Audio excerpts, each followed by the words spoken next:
ఈరోజు అభివృద్ధి కార్యక్రమాలు చేస్తూ ముఖ్యమంత్రి నారా చంద్రబాబు నాయుడు గారి అడుగు జాడల్లో నడుస్తూ ముందుకెళ్తా ఉన్నాము. దాదాపు 2 దశాబ్దాలుగా ఇక్కడ తెలుగుదేశం పార్టీ గెలవలేదు. ప్రజలు ఎంతో ఆశలతో ఇక్కడ ఒక మార్పును కోరుకున్నారు. మార్పును కోరుకొని తెలుగుదేశం పార్టీకి సంబంధించిన వ్యక్తిని గెలవడం జరిగింది. అలాగనే ఒక మహిళని ఆశీర్వదించి ఈ కడప నియోజకవర్గానికి ఎమ్మెల్యే చేసుకోవడం జరిగింది. గెలిచిన నాటి నుంచి నేను కొన్ని హామీలు మా కూటమి ప్రభుత్వం మేనిఫెస్టోలు ఇచ్చిందే కాకుండా మేము ఇక్కడ కడపకు అంటే ప్రతి ఒక్క నియోజకవర్గానికి భౌగోళికంగా కొన్ని డిఫరెంట్ అవసరాలు ఉంటాయి, ఆశలు ఉంటాయి, కోరికలు ఉంటాయి.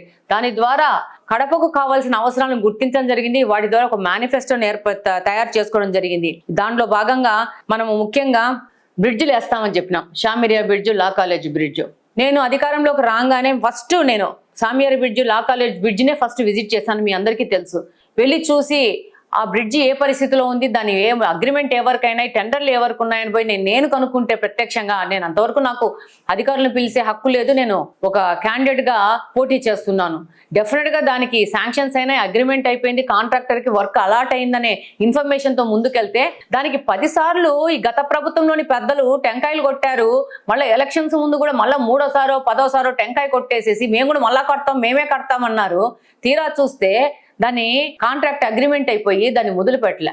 1.5-2 సంవత్సరాలు చాలా పడేసేసి ఆయన ఇంట్లో ఎవరో చనిపోయారు, ఇంకో కారణము వాళ్ళ ఇంట్లో వాళ్ళ పాప డిగ్రీ చేరుతా ఉందనడము, ఇలాంటి కారణాలన్నీ చెప్పారు కదా పాలకులు. తీరా చూస్తే 0 వర్క్ ఎగ్జిక్యూషన్ జరిగి కూటమి ప్రభుత్వం ఏర్పడినాక ప్రతి ఒక్క ప్రభుత్వము 20%, 25% కంటే తక్కువ ప్రోగ్రెస్ ఉన్న వర్కుల్ని ఒకసారి పరీక్షిస్తారు, పరిశీలన చేస్తారు. ఇవి అవసరమా కాదని.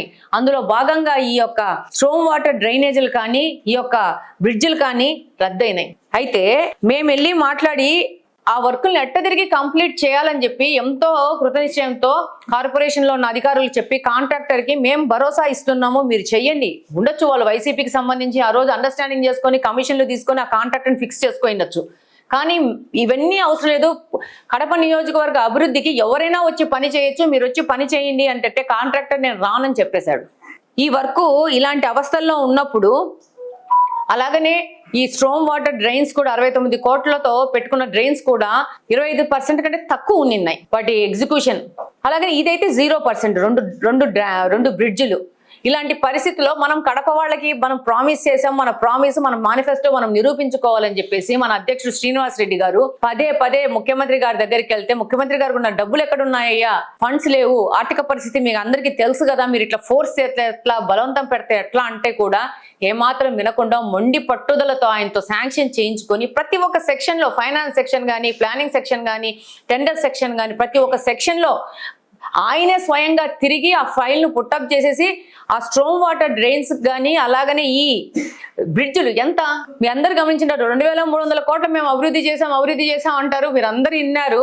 2300 కోట్లలో 20 కోట్ల విలువ చేసే బ్రిడ్జ్లను చేయడానికి ఏం అడ్డం వచ్చింది, ఏమి ఆపింది, ఎవరు తాళ్ళు కట్టాపారు? 20 కోట్లే. 2300 కోట్లలో 20 కోట్లు. అంత మాటలు, అబద్ధాలు.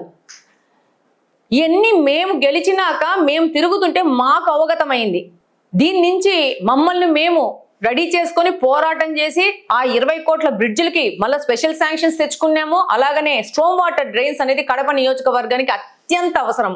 ఎందుకంటే ఏ మాత్రం వర్షం వచ్చినా మన కడప ఒక సాసర్ లాగా ఉంటది. అవుట్స్కట్స్ అంతా హైట్ ఉన్నాయి, మన కడప లో లైన్ లో ఉంది. కాబట్టి ఎక్కడ వర్షం పడినా వచ్చి సెంటర్కి వచ్చి చేరుకుపోతాయి. దీనివల్ల ఇబ్బందులు ప్రజలు పడతారు. తిరిగి ఈ స్ట్రోమ్ వాటర్ డ్రైన్స్ కి ఏ విధమైన అవరోధం జరగకూడదు. అలాగనే ఈ బ్రిడ్జిలు అనేది 2 ప్రాంతాలను కలపాలి. అంటే ఇటువైపు నుంచి ఇటువైపు వరకు. ఇప్పుడు ఈ పక్కన ముస్లిం కమ్యూనిటీ ఉంది, ఈ పక్కన ముస్లిం కమ్యూనిటీ ఉంది. వీళ్ళకి యొక్క శ్మశానాలు కానీ, వీళ్ళ యొక్క దర్గాలు కానీ ఆ పక్కన ఉన్నాయి. ఇక్కడి నుంచి అక్కడికి పోవాలంటే దాదాపు 4-5 కిలోమీటర్లు ట్రావెల్ చేసి పోవాల్సి వస్తుంది. పేదవాళ్ళు ఉంటారు. బుగ్గంక పరివాహక ప్రాంతంలో అంతా కూడా చాలా కడుపు పేదవాళ్ళు ఉంటారు. సో వీళ్ళని అటువైపు కనెక్ట్ చేయాలని ప్రజల నుంచి బాగా డిమాండ్ ఇది. సో ఈ డిమాండ్ అర్థం చేసుకున్నాం కాబట్టి మేనిఫెస్టోలో ఈ విషయం చేర్చడం జరిగింది. గెలిచినాక ఇందులో అసలు ఏమి తప్పులు జరిగాయి అనేది మేము కూడా గుర్తించడం జరిగింది.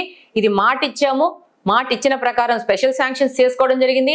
ఉత్త టెంకాయలతో పరిమితం చేయకుండా ఇమ్మీడియట్ గా ఇంజనీర్ డిపార్ట్మెంట్ వాళ్ళకి చెప్పి ఇమ్మీడియట్ టెంకాయ కొట్టము, మరుసటి రోజు నుంచి ఇది మొదలైపోవాలా. భూమి పూజ చేసాం. ఉత్త టెంకాయ కొట్టి టెంకాయల రాళ్లకు కంకర దానిలకు కొట్టుకోకుండా ఫౌండేషన్ వేసాం. టెంకాయతోనే వేసి ఈ యొక్క షామిరియా bridge, law college bridge కట్టపోయేది Telugu Desam ప్రభుత్వం ఈ ఎమ్మెల్యే మాత్రమే అని నిరూపించబోతున్నాము.